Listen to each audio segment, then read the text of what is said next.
All right, good afternoon. We open our working session for the utility board. We have one topic today. That would be our initial drafts regarding a potential electric rate increase. I guess we start with Finance Committee here to help us out, and our electric staff. All right. Thank you very much. Appreciate it. Good to see everybody. Scott Miller with Baker Tilly.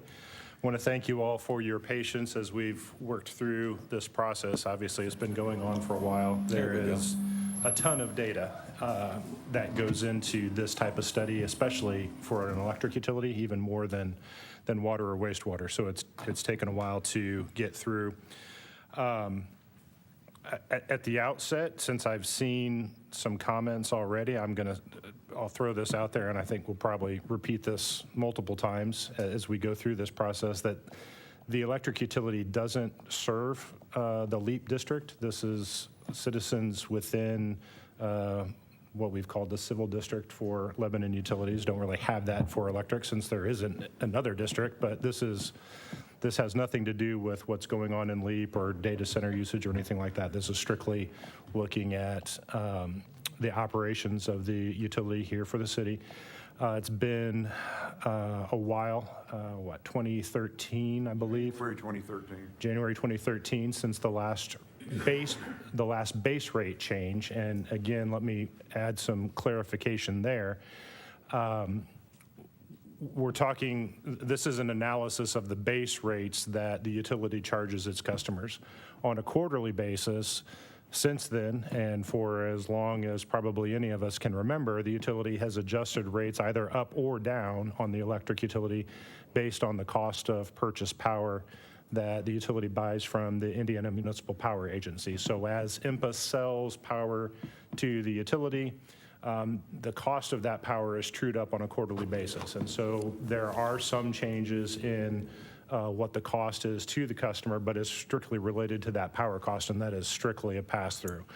So this is really the underlying base rates that go into that. Now, we'll take a portion of that cost of power and roll that into the base rates going forward, just as we've done in the past. But when we talk about no rate changes, we're talking about the base rates, and there is that change on a quarterly basis for the tracking factor. So I would note that. We have had several discussions, several meetings now with the Finance Committee where we've gone through various drafts of this analysis. This is the first time before the full board. I still view this, and it's marked draft, I still view this very much as a draft report. We were changing numbers as early as this morning. So I would caution you about referencing any specific numbers or amounts of increases or what we're going to do with rate structure, because none of that's been decided yet. This is all still preliminary. For those that haven't sat through the Finance Committee meetings, just a quick background on the process that we go through in this analysis. We looked at or developed a test year, which we started with calendar year 2024 actual financial data, used that as our starting point to analyze and then make adjustments to as necessary. Rolled some of that forward for a 12-month period ended October 2025 and looked at that, and that was mainly just purchase power so that we can get the most current purchase power cost in this analysis. And then, so looking at that from a historical perspective, that gives us all of our load data from customers that are on the system right now. Also have built in some analysis for some potential load growth that we see on the system within really mainly this year, this calendar year 2026. So we've got that incorporated as well. And then what we did is tried to design the revenue requirements, everything that goes into what we need as a utility to collect on an annual basis, design that to match the projected or the estimated budget that the utility adopted earlier this year. So that budget has already gone through the approval process and has been scrutinized. So we're matching that budget as we go forward and look at how we go about designing rates. Once we've gone through that analysis from a financial perspective, so how many dollars do we need, then we go through and look at all of the historical billing data for that test year. So we're looking at each customer, how much did they use and how much were they charged for each month during that 12-month period. And that represents the load data that we analyze and then project that going forward. And we look at how each customer class uses the system and the demands that they place on the system. Once we've done that, we use that load data as well as some other factors to look at the costs of operating the utility, and those costs include the day-to-day operating expenses. They include debt service on outstanding and proposed bonds, debt service reserve, an allowance for payment in lieu of property taxes, replacements and improvements, your capital plan that has been approved, and then from that subtracting out some of the revenues, miscellaneous revenues that you get to come up with a net number that we need to generate through rates and charges on an annual basis. We take those costs and then we functionalize those based on the different cost centers of the utility. So purchase power, that's an easy one. You don't produce any power, it's all purchased from IMPA. Then we look at distribution costs, customer billing costs, and then administrative and general costs. And we allocate each of those costs to those categories, functionalize them to those categories. And then once we've done that, then we allocate those costs to the different customer classes based on how they use the utility to determine, okay, here's what each customer class paid during the test year. Here's what we show to be their allocated cost. How does that compare? And then the last step is to design a rate structure that will recover the appropriate cost from each customer class. And so that's what we've done. The draft report as it exists right now is 52 pages. We're not going to go through that tonight. We don't have time. So what I've passed out is just the key summary schedules from the analysis. And the first set that I will go through is labeled base scenario. It should be on top. It says base scenario up in the top left corner. And this is kind of the working model that incorporates the analysis up to this point. So let me just go through quickly and summarize each of these schedules, because we really want to spend the majority of time talking about the impacts and kind of what the board would like to see going forward in terms of how you want to move forward and implement these rates. So very first page, and it's the first page on all three different scenarios. And what we've got here is the base scenario. And then there was a request to look at, well, what happens if we take any adjustment in rates and we do that over 2 phases rather than all at once? What happens if we do that over 3 phases rather than all at once? So those are what the second and third scenarios are. Starting with the base scenario, this first page is just a summary of the revenue requirements that I mentioned a minute ago. And we've got 2 different options for you to consider here, mainly related to how we fund your capital improvement program. So walking down this schedule, just starting at the top, first line on there is the operation and maintenance expenses, what it takes to operate the utility on a day-to-day basis. And this includes your purchase power. That's the same under either scenario. It's just a smidge under $28 million per year. After that, you've got debt service on the outstanding bond issue. That's about $848,000 per year. And then here's where we get into the difference between the 2 scenarios. In the first column, we've assumed that we go through and take some of the capital improvements on your improvement program, and we bundle those together and do a financing to pay for those over a period of time, rather than doing that accumulating those costs through revenues and paying for it over a 5-year period. So we're taking some of the costs of the improvements that last longer than 5 years and spreading that out over, in this case, we've assumed a 20-year financing at this point. So we're spreading that cost over a longer period of time to better match the generational value that those assets are going to provide to customers. So in this case, we've got a debt service on a proposed bond issue of about just a little under $800,000 per year. We'd have to fund some additional debt service reserve with that, which is another almost $155,000.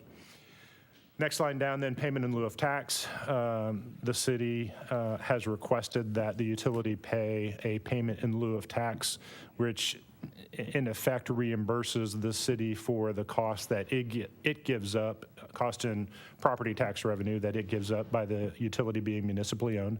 That's $190,000. And then we get to replacements and improvements. And if we do the financing, take those costs out, take what's left, divide it over 5 years, we've got a requirement per year of about $2,278,000. If we don't do the financing and instead take the whole capital plan and do that over a 5-year period, it's about $4.1 million. So significantly, obviously, we're not going to spread that cost. We're going to do it over 5 years, so it drives that number up. The Finance Committee more or less supported the bond issue over the not having the bond issue and paying for it with just flat rate. Yeah, it just better matches the value and who's going to benefit from those improvements, because they are going to last longer than a 5-year period. So it's just a better matching of that process. You know how much room the city has? I don't know on the city side. Electric doesn't have, there is no limit on the electric side. So it's the limit for a utility is how much will the ratepayers pay. Right. The city's still got to have room. No, this doesn't. On electric, it doesn't. Okay. This doesn't come into, no debt limits come into play on this. Okay. After that, we've got a total there, total annual revenue requirements, and then from that we subtract out the miscellaneous revenue that comes in on an annual basis, so interest income, penalties, some miscellaneous fees, some other income. And so right in the middle of the page is a line called net annual revenue requirements. In the first column, it's $31,321,500.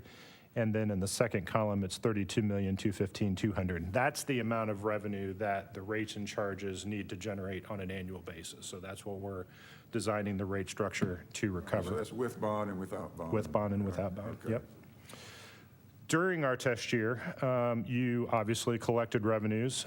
Those revenues are summarized immediately below the total revenue requirement. We have adjusted these to reflect, in this case, the tracking factor that was in effect for the first quarter of 2026.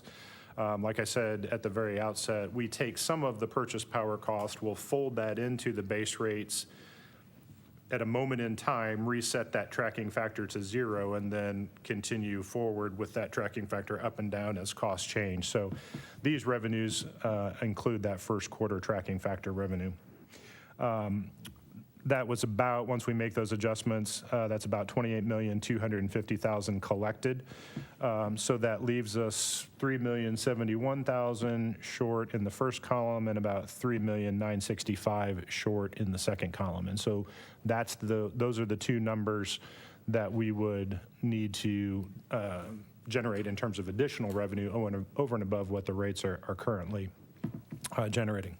So any questions on that first page? That's kind of the summary of the financial piece of this and the level of the rate increase or rate adjustment that would be necessary. The additional pages you'll be looking at will be ones that assume with bond insurance, correct? Yeah, we've assumed bond issuance.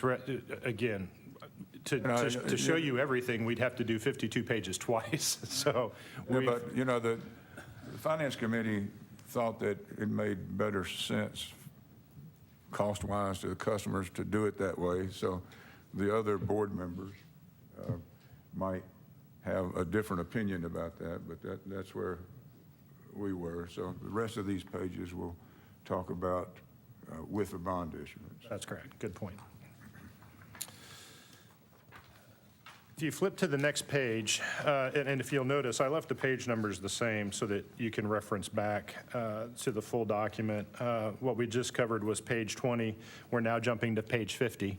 So I've skipped all of the, or left out all of the analysis and all that math that I talked about, where we go and allocate to the different cost centers and then to the customer classes. And I have just on page 50 here the summary for you of all of that math. And so what it shows us is on the left-hand side, you'll see the different customer classes: residential, municipal, commercial, single phase, small power, industrial, and then lighting. At the outset here, I'll just point out that we have right now a tariff for commercial three-phase customers. We have 20-some customers on that rate right now that is left over from a long, long time ago. We're not and haven't been adding any new customers to that tariff. So the thinking here is that as those customers leave the system or change, those would come in as a small power customer rather than a commercial three-phase. So we've folded that commercial three-phase into the small power. So that's where that tariff has gone. It's embedded into the small power going forward. So again, by customer class, in that first column, you see the cost of service that has been allocated to each customer class. So as an example, residential, $9,792,000 per year. Next column over, during our test year period, those customers generated about $9,435,000. So we need to generate, on a cost of service basis, another $356,000 from our residential class to get them to cost of service. Another example, municipal, right down, next line down, $182,007 of cost, $175,005 of actual revenue coming in. So that one's pretty close. We're just about $7,200 under what they should be paying cost of service wise. So let's look at a couple others here. Commercial single phase and small power, they're in the opposite situation. We've got commercial single phase allocated cost of $1,731,000. We collected about $1,858,000. So those customers are paying a little bit more than cost. Same with small power, paying about $50,000 more than cost. And then industrial, where we see the lion's share of the revenue, allocated cost of about $17.5, almost $17.6 million, and collected revenue of just under $14.7. So as a class, industrial is about 2.8, 2.9 below where they need to be on a cost of service basis. So that's the summary of all the cost allocations. And then Yeah, if you look at the right-hand column, you'll see a percent increase in each class. And this was a computed, there was no art, if you will, where any arbitrary decisions were made to subtract or decrease any amount. So these are computed percentage increases, no decisions made to protect residential by shifting to somebody else. It's purely computed. One question here. So you talked about commercial three-phase, just folding that in with small power? Small power. So what, from the 2012 analysis to the 2026 analysis, what else changed in what we're looking at and how we're looking at it? That's a good question. Certainly costs have increased quite a bit, both in terms of the costs that the utility is able to control as well as power. So those costs have gone up. Although I will say IMPA does a great job trying to control that cost, and there have been, while they've had increases, they've been significantly less than some of your for-profit utilities throughout the state and some of the REMCs as well. So they do a great job. They've got a good mix of power supply. We've also seen quite a bit of increase in just load since that time, and a lot of increase in industrial load. And actually, that's a good question. I don't have a whole lot of detail off the top of my head that I can provide you, but what we could do is go back and put a summary of some of the basic load characteristics of what we saw in that last test year from 2012 and what we're seeing now, just to kind of show you some of that. But generally, there's been a lot of growth on the system, which from some perspectives helps because we do have additional revenue, but it also puts additional demands on the system, and we've got some work that needs to get done to continue to provide reliable service. If you go back, and you probably remember this from the budget meetings earlier this year, a lot of the projects that we have are, one of the big ones is a new substation and transmission looping and things like that to enhance the resiliency of the system as a whole. If I think conceptually about it, when I look at the cost of service numbers, I think the percentage of the spend across those categories in 2012 was probably significantly different. I think our industrial base has probably grown quite a bit. Oh, yeah. Which has been a very good positive for us, but Yeah. I'm just trying to conceptually see how did we, in 14 years, what are kind of the differences that we're seeing? We doubled our number of industrial customers in the last 10 years. It was a few hundred, and now we're, I think, 500. So that resulted in 30 or 40% increase in revenue and just in that. Also, people have been I guess they utilize their spaces more. So we had a lot of small power customers, and they've added on or built up or bought new plants. And so now they're in the industrial customer, even though they've been a customer of ours for 30 years and they were always small power. Now they've moved up. And that's why I think some of these numbers are a little skewed too, because they might have moved in the last 6 months when he's getting this data. I mean, we've had one customer that went from 20 kVA load and now they're like 70. So we've moved them to large power in the last 6 months. Top 20 customers, that's about 35% of our revenue, so.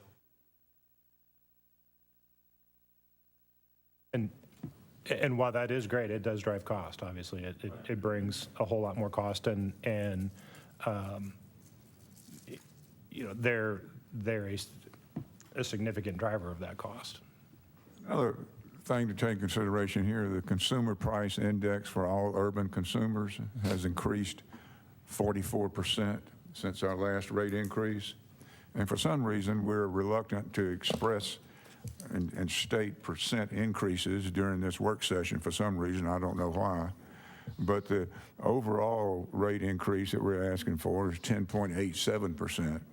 So when we start looking at percent rate increases by class, we can keep in mind that these increases were significantly less than the rate of inflation increase the last 13 years, which I think is an indication of how our rates were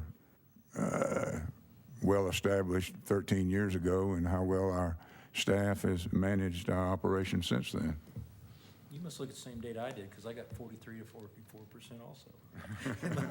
And, yeah, and that's a good point. I don't use percentages because out of habit, I've been told so many times, don't use the percentages. And in some cases, especially as we talk about, as you think about what we have here, where an overall a 10.9% increase, that's a 10.9% increase in the revenue that we need as a whole. Right. Each class is going to be treated differently. Right. Each customer, based on how much they use, is going to have a different percentage as well. So percentages can be misleading. I mean, it's just, you have to understand the underlying data to understand whether or not that percentage is meaningful or not. But in this case, yeah, 10.9% versus what we've seen in CPI, I think is a great outcome, frankly. I was kind of, when I first started this, kind of expecting that we might have a larger number. I was happily shocked. Yeah, I was quite worried. pleased. Quite I think one of pleased. the reasons also is we started passing those costs along to builders. And so that was $2 million already this year Yeah. that we didn't have to pay for, so, yeah. Yeah, when we did the. Oh, yeah. when- Yeah, that decision that the city council helped us with has achieved, immediate results. Yeah. And will be reflected in the, what we'll have to do with rates going forward, that if we didn't have that developer paying for electric development, if we didn't have that would have been factored in like it was 13 years ago. So that's a very positive step forward. Yeah, I would say overall, you're in a good spot financially. Yes, you need a rate increase, but a lot of that, not all of it, but a significant portion of that is related to the capital work that needs to be done. And There's a balance between reliability and affordability, Yeah. and I always wrestle with it. Yeah. And all these AMI, what is it? meter increases, all these metering increases that come up periodically. I've been convinced that I've been convinced that they're needed for reliability, and so I feel like that this, what we're considering, is a nice balance between reliability and affordability, and I just wanted to make that comment. Go ahead, Scott. Back to what you said earlier, too. Good point on this. This base scenario is kind of, I like to always start with kind of the by-the-book cost of service study without making any additional considerations. So it's not uncommon at all. In fact, it's very common, especially in electric, where we would look at what is the impact to each class versus the total, and then we would look at trying to mitigate some of that subsidy and excess that exists, and not try to recover that all at one time. We'd either phase the rates in, or we'd recover and fix some of that subsidy that exists right now, and some of it the next time that we look at rates, and so on and so forth. And we did that the last time when we went to the IORC for the rate increase. We didn't correct all of the subsidy to full cost of service at the conclusion of that case. We only took a chunk of it. So that's very common, just again, to try to avoid rate shock to the customers, any particular class. So we need to treat, we don't have to treat each class the same, but we need to treat everybody fairly. And so that's kind of the goal. And that leads into the next step of where we go from here. So, yeah, go ahead. We have some that are very small.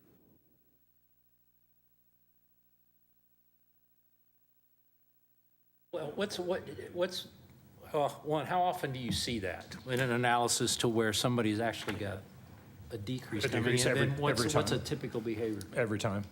I mean, it's just the math. I mean, whenever you're gonna look at and do a full cost of service study, it's not uncommon at all to see that you've got some customers that are subsidizing others and benefiting from others, and so some are negative, some are positive, and it's, now we get into, okay, how as a board and then ultimately as a council, do we address that and try to take all of this into account and come up with a solution that is. So did you have that Yeah. discussion?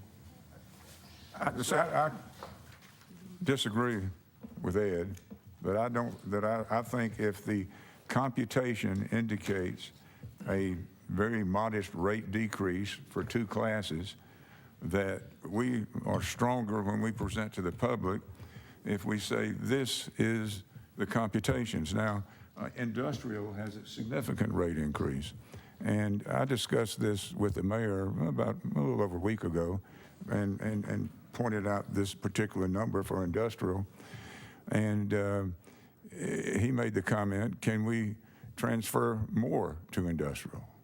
And you know, I made the comment to him about how this is calculated out, that I feel like that when we face the public, we're in a stronger position if we stick to the calculated numbers and just roll with where they fall. And if there's a little bit of industrial feedback, we can say, look, this is what the numbers computed.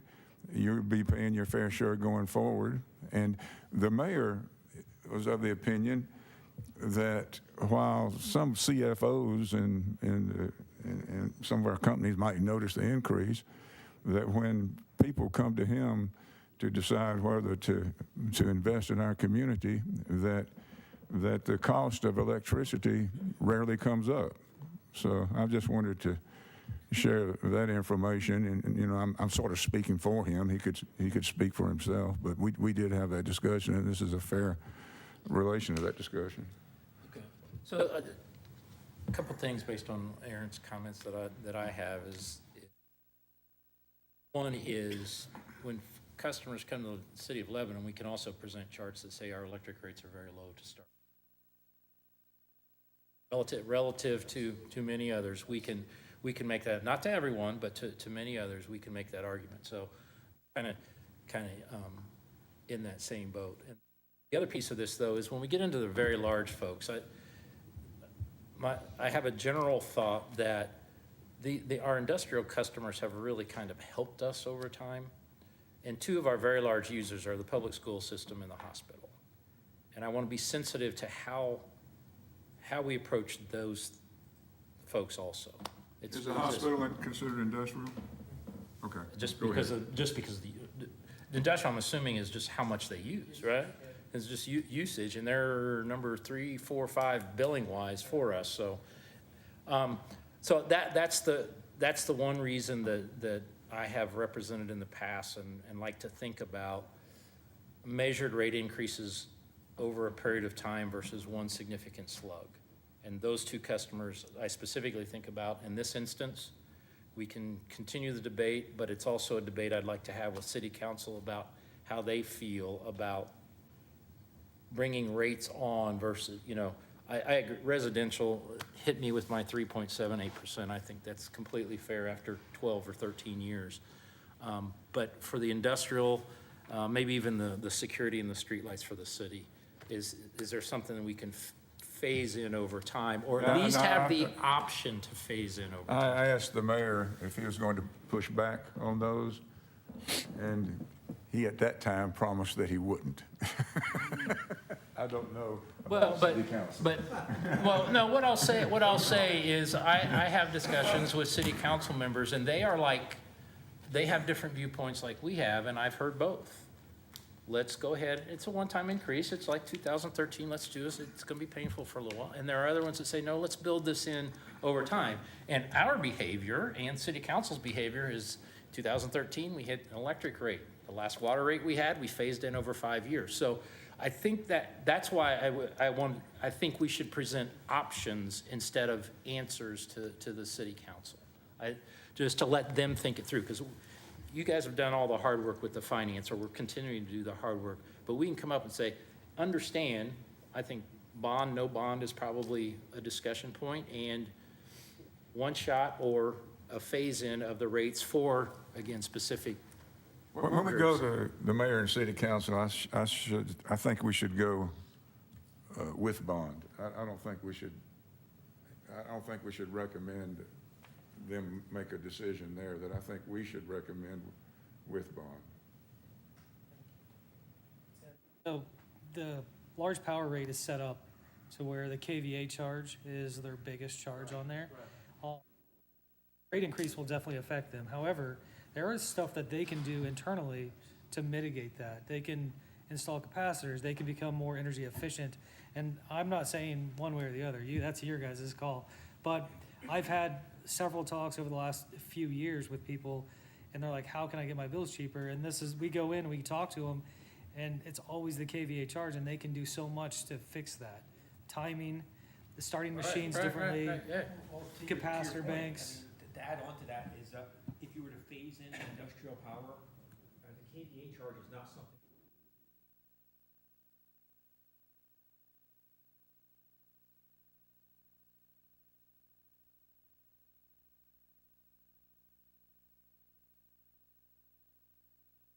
Also reduces our cost as far as our demand charges, so it won't hurt us. Yeah, well, I think where you're going with that is that one of the things that we've talked about in the Finance Committee is implementing a charge that if an industrial customer falls below a certain power factor, there would be an additional charge associated with that. We can't build that in because, as you said, we have no idea, we don't know how much of that revenue there would be, but that would, again, be additional incentive for them to do changes on their side of the meter, as David just said, that, to help, control their cost and ultimately to control our cost as well. Good. Our power bills will go down Yeah. if theirs do. I mean, if they get better, it makes us better, so. Explain that. So if their KVAR, their bad power coming back on us, if they eliminate that, that's less than we get charged from IMPA for. So, I mean, it's, As in a whole. as a whole, yeah. And these large users, they affect us more than anyone else. Residential users, we don't see that pushback from. Yeah. They set your max. They set your peak. So if they can help control their own, by, even if it is because they're trying to avoid paying more, then it just helps us in the long run. Yeah, and to say it slightly differently, I mean, same thing, but it's maybe simpler, is that on our bill, about half of our purchase power bill is demand charges. And that's based on the coincident peak from IMPA. And our peaks are charged on the peaks from the different industries. They can lower their peak by doing something internally where they have, where they stagger operations so their peak charge doesn't happen at a certain time. Their demand charge goes down and our demand charge goes down, and it doesn't really affect our rates. It just reduces the cost for us. And that's part of the reason why I like the idea of not having the rates go down, because all of these are estimates. We don't know what's really going to happen. And it's so easy to leave the rates the same, but you make it go down, then you're going to make it go up more the next time if your estimate's off by a little bit. So not that there's anything wrong with the math, just a matter of the data. So The assumptions we use, so. Yeah. Well, and the decreases are not large, so in terms of dollar amounts, they're not large, and these are larger customers, not your largest, but they're larger customers, and so, you don't know exactly how much they're actually going to see from that decrease. So, well, I want to come back to Aaron's thought on that, moving forward as we work with city council to implement this whole issue of bond versus no bond. Option we want to think about and describe it to the city, or do we just want to go forward and say, no?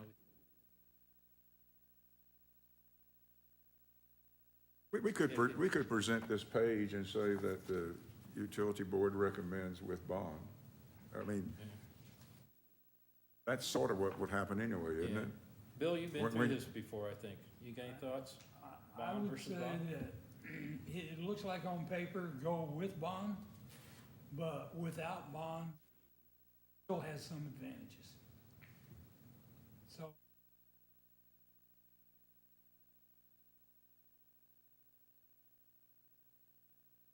Let me keep going and Yeah, talk okay. about one more thing in this base scenario, and then touch briefly on the 2 and 3 phase scenario, because what we see in those, we'll kind of circle back and hit this point again, and something that you all need to be aware of as far as the math works. So I'm not going to spend or go over a whole lot the next 2 pages in this base scenario, but I did want to point something out on the very next page, next to last page. Another thing that we have done in this, this is page 51. Yeah, page 51, the third page of your first packet, the first page of microprint.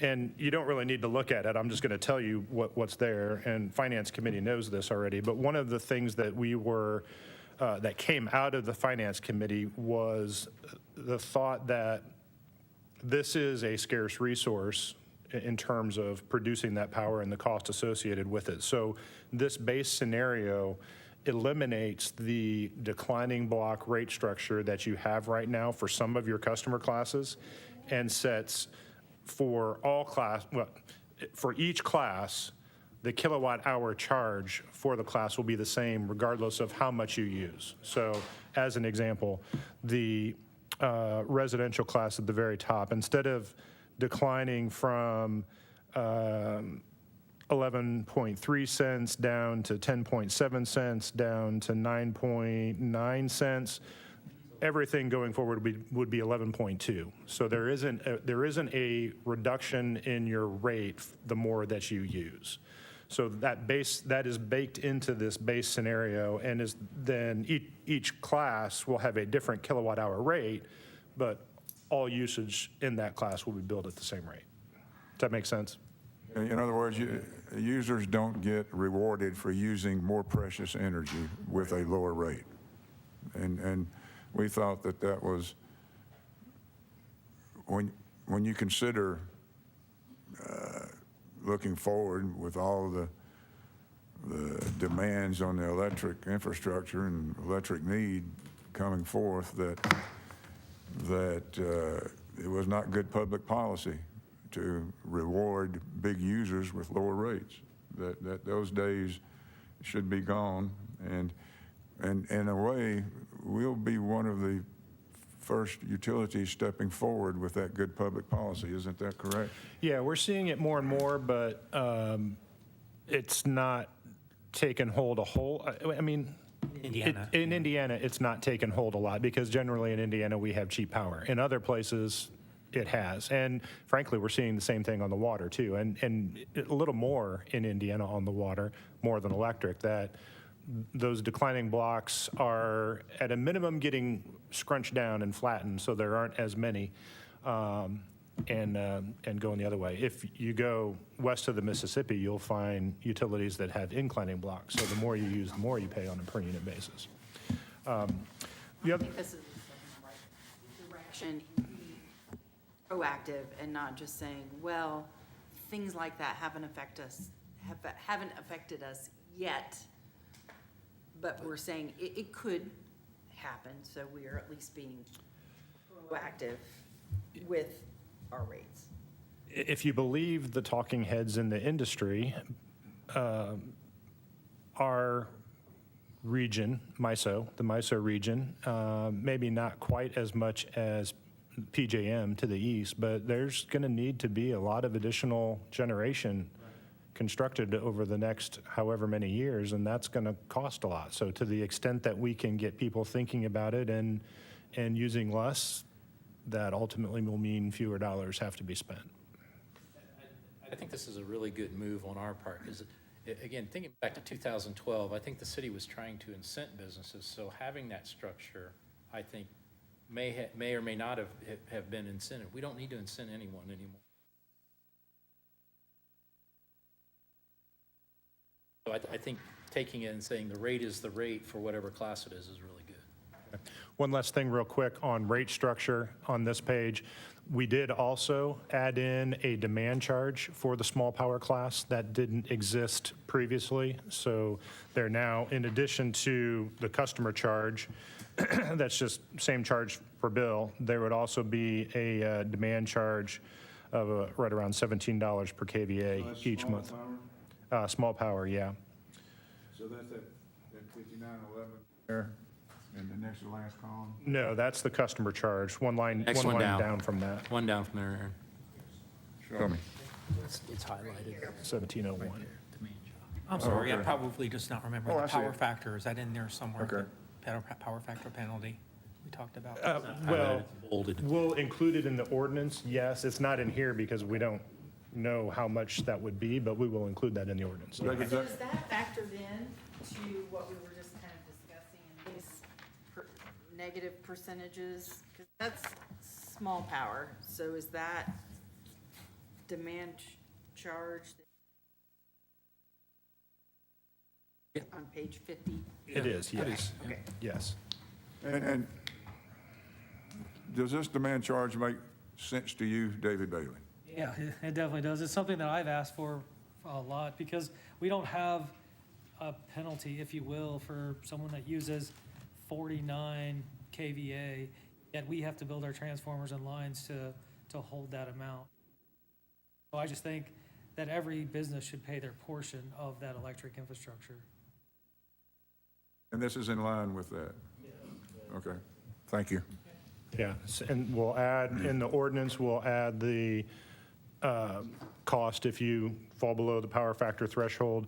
The other thing that's not in here yet, we'll add as part of the ordinance is new rates for vehicle charging, public vehicle charging. We'll add those in, get the streetlights cleaned up. They're in here now, but we'll. Repeat that, please, about the electric vehicles. In one of the committee meetings, we talked about, we don't have right now a rate for charging stations. So we're going to implement a rate for charging stations so that they are also are picking up. In the this demand rating, in this rate? Yeah, it's not going to be, it doesn't change the rate increase. It'll just be a new rate that we'll have for Okay, but a charging station. You haven't developed that yet? No, it's not in here yet, but. But we anticipate that being part of the package Yes. at the end? Yeah. Okay. Yeah, it's not going to change the revenue or rate increases or anything. We'll just add that as a new rate component. So the reason why we need a new rate those scenarios. They're not small power, and they're really not large power. They have a lot of capacitance, so they push back on us a lot. So instead of a negative power factor, like a 98 or 99%, they're like 101 or 102. And so we have to manually calculate those bills every time because power factor instead of lagging. And so we just need something to put them into that class. And it's just something that we're seeing more of. We have 2 currently. They're working on a 3rd one. And then I've heard a 4th When you one. say you 2 currently, you're talking charging stations? Correct, yeah. Like Okay. over by Starbucks. Starbucks, there's one at Flying J. There's supposed to be a semi-charging station that goes in, and that's where this rate is going to really push in, because we want them to pay their portion of it, but we want them to fit in a category that makes sense to everyone. They're not large power, because they're not producing anything, they're not industrial. We need their own class, basically. So I understood you to say that basically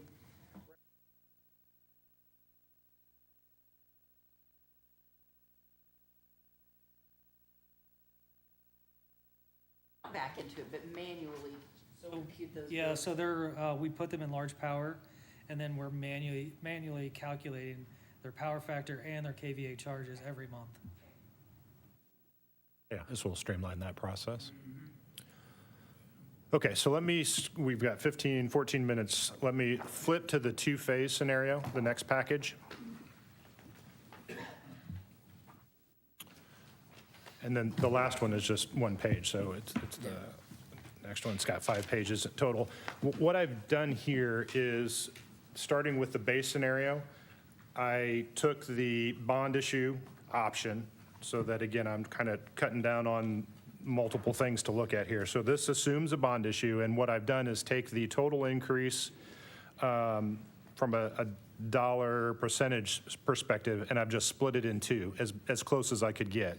So the revenue requirements are the same as what you've seen before, and what I have to do in this case to make that work, the only thing that I really can adjust is the allowance for replacements and improvements. So if you look at the very top of that page, go down 1, 2, 3, Which 4, page you're 5, on? 6, very first page. Okay.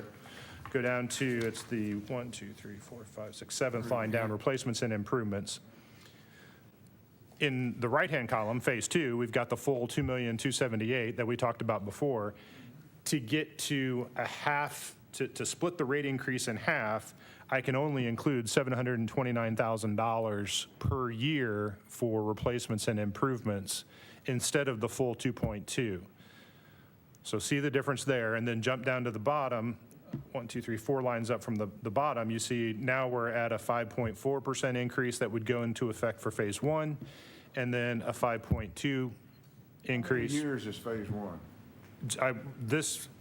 You could do it as often as over whatever time you want. I was assuming you'd do 1 initially, and then 12 months later, you'd do phase 2. You wouldn't have to do that, but the longer you go, the less. That's what this reflects.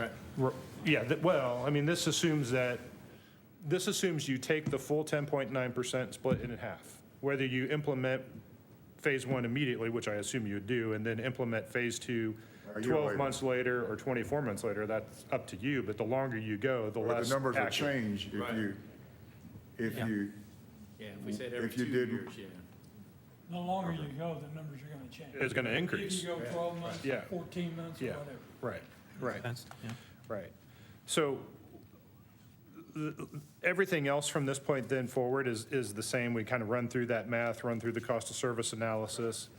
What I included an extra page here, though, and on the next page, if you flip to that, this is just the capital improvement plan. And this is straight out of your budget that was approved earlier this year, and what I want you to do is look at the bottom line there in each of the columns.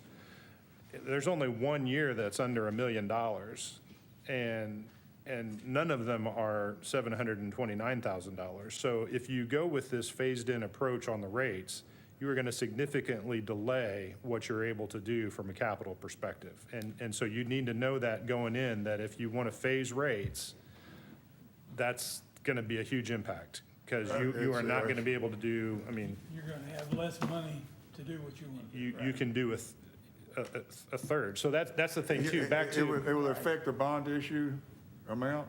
No, the bond issue would be the same. Debt service on the bond issue is the same. It's the amount that you're paying for replacements from cash coming in on an annual basis. That number is now $720-some thousand per year instead of 2.2. And that circles back around to what we were talking about, Bill, what you said on, if you look at go back to the base scenario and look at, don't do the bond issue, do everything through revenues. Right. You can do that, but you only get, it's going to take you 5 years to accumulate the total amount of money to do this capital plan, right? So you would theoretically, you'd collect $4 million per year that you'd apply to the capital plan. And in that scenario, you'd be able to do almost all of the items each year. It's going to take you a year to accumulate those dollars. Now, if we phase this in that first phase, instead of 4 million or even 2.2 million, you're only getting $700,000. So it delays a lot. Would it This delay the bond issue? No, it does not delay the bond issue because the way this is structured, I put on the very last line, I inserted a debt service coverage line there. And this kind of gets to the third phase. Very bottom line here that we're talking about, in that first phase, we've got 151% debt service coverage. That means we can pay the debt service plus another 50% of the debt service payment with those rates. And then when we implement phase two, we're back to the full rates that we were talking about. Everything's fine. To issue bonds, I don't really want to get you in a situation where we're going to market with less than that 150% coverage. So that really impacts what we can do on a three-phase option. We kind of have to leave the first phase the same, and then on a three-phase, I'm taking what we're talking about now, phase two, and splitting that in two. So we're doing 5.4, 2.4, So the 2.7. suggestion here is the first rate increase, whenever it is going to be 5.4%. Minimum. Right. We can box it up differently, cut it differently, and then we can take another increase, which this assumes 1 year later, or another one 2 years later, then get caught up to the capital needs that we have, and then the bonds, the debt Yeah. service. Yeah, this is set up so you can do the bonds immediately. It just delays everything else you can do. Yeah, it was city council before, when we had the last water rate increase, and I guess the board too, I wasn't on the board then. It was salty enough for residents that it seemed to make sense to phase it in because of that. But, if we go with the full rate increase without the phases, in this instance, residences aren't hit as hard dollar-wise as they would have been with a full impact of that water rate increase. I think that the two considerations from the city council point of view are somewhat different when you look at residential and the impact of whether or not it makes sense to phase in. An opinion. No, I agree with that. I think the only thought I'd have around the phasing. Yeah. Can we phase in just one class like that, or? And that's the discussion that, like I said, residentially, we ought to just do it. And then the mayor's gonna wanna talk about streetlights. Yeah, so Mayor's good. we had there was a He's on record question. with me as being good. There was a question about can we do all of, a full increase for one class and split it up for a different class. I think within reason, subject to legal, within reason, I think we probably can do that. And really, it kind of goes back to what I said originally, that what we're trying to do there is gradually eliminate the subsidies and excesses that exist and do it in a way that kind of helps mitigate that impact to the best we can. Is that gonna, legal, is that gonna? Yeah, I mean, I think we need to make sure we're talking about things like the negative power and cost associated with the different classes. How much control does the companies have over the demand charge? Yeah, I mean, probably don't have much. They could have, they potentially could, but There's a lot of them don't. businesses out there that'd love to help them.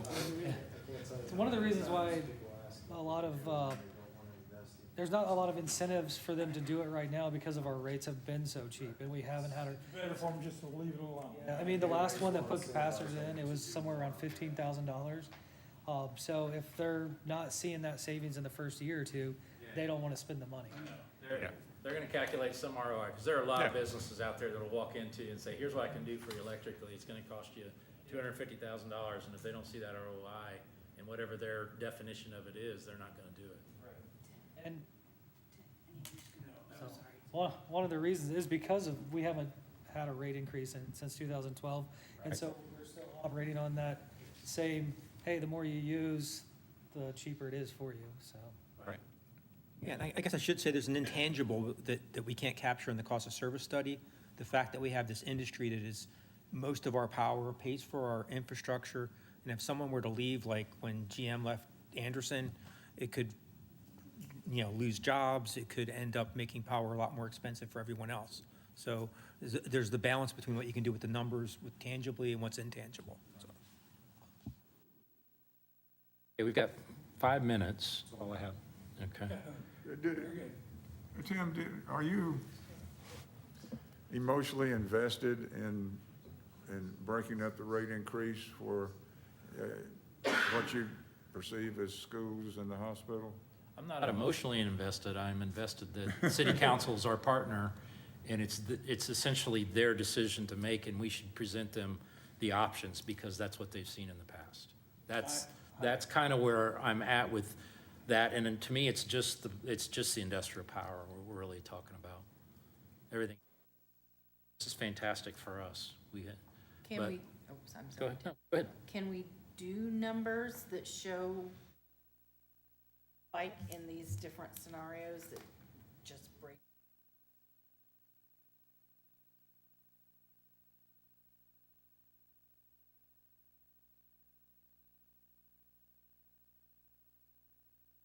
Yeah, Because I'm kind of trying to, figure out what that looks like. Yeah. I know it's kind of somewhere in between, Between, but still, I'd like to know what impact it would continue to have on our capital improvement plan. Yeah, because it would have some. Because it's the largest revenue generator, so I'm not really fully understanding what a scenario like. Well, yeah, you're exactly right. Your thinking is right, because they're generating $17 million of cost and revenue. If we're not going to collect all of that right away, it is going to mean that some things are going to get delayed, not as much as if we do everything. So yes, I'm at the point now where you have the information, and now I need direction from all of you from a public policy perspective. How do you want to tackle this? And so, yes, we can put together an analysis or a scenario that shows we'll increase all the other classes and phase in industrial, given the size of that increase, and show you what that looks like. And yeah, we'll iterate until we get to something that this board and the council think is appropriate. So my suggestion is when we have our discussion in a working session with city council would be that we mention the bond issue, but our suggestion is that we bond the capital for this. And then second would be show that the 3 phases here are fine to do that, but just for the industrial, and then what those impacts are. And say, we just have to align on how we do that, because we have to prepare an ordinance and approve it before we bring it to you. And let's have that debate and get aligned around that, and listen to the different thoughts that the council has. I want to make sure I understand the phase. So we're talking about breaking up industrial into 2 phases, which comprises just 2 years, right? Yeah, let's make the assumption that it's January 1 of 27, January 1 of 28, and January 1 of 29. Yeah. Is that fair, Scott? So three Well, you increase- do a scenario of 2, which is 27, 28, and a Okay, scenario of and 3 is scenario 27, three. 28, 29. That's just, do you look at your just using the two examples, if you, do you look at the schools as a deep pocket? Do you look at the hospital as a deep pocket? Do you look at all the other industrials as deep pockets? The school would definitely argue that they are not a deep pocket in light of what's going on I'm just, with revenue. I'm just talking. Yeah, Also, the school, it has not came online yet, but they have installed about $3 million in power factor fixing material. They have turbines, they have solar. So I'm not sure how that's going to affect their bills going forward. We haven't seen any numbers because nothing's online yet. the way I would think about it, Aaron, is entities like that, and I came from a very tight budgeting company. Budget based on what you think you're going, and 20% hits in a year are pretty significant versus being able to plan over a period of time and saying, I'm getting 5 this year, getting whatever the numbers are that Scott will have for us over the next X amount of years. Again, there's two different perspectives, and this is where I want council to be part of that debate to where that shapes the ordinance that we bring forward. We move someone to large power, they're a small power customer and they've hit that threshold. We don't instantly move them. When we sit down, we have a meeting, we show them the numbers, and we give them options to make some changes. And then we give them 6 months or a year, depending on the size of the customer, and say, if you can make these changes within this amount of time before we move you to that rate. I mean, I think it's only fair if we're gonna have a rate increase on someone to maybe give them that same option. Maybe they could make some adjustments and better themselves during that 1 year or 2 year time frame.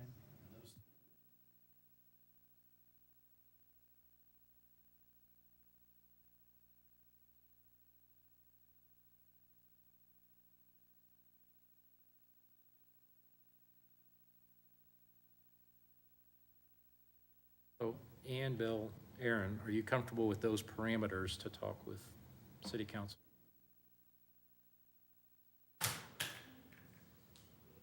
Yes, but, you know, I will probably have opinion. Yes, that's part of the debate, right? We want the debate to be inclusive. I have one of the seats at the table, and I'll have an opinion. Because- But we can present, like you say, the various ways of looking at it. And while it'll be interesting to, so we won't be coming up with a board recommendation as such under your. Well, the answer to your question is yes, we are, but we're refining it down to a couple choices, not handing them a packet like you guys have been examining for months and reducing it down.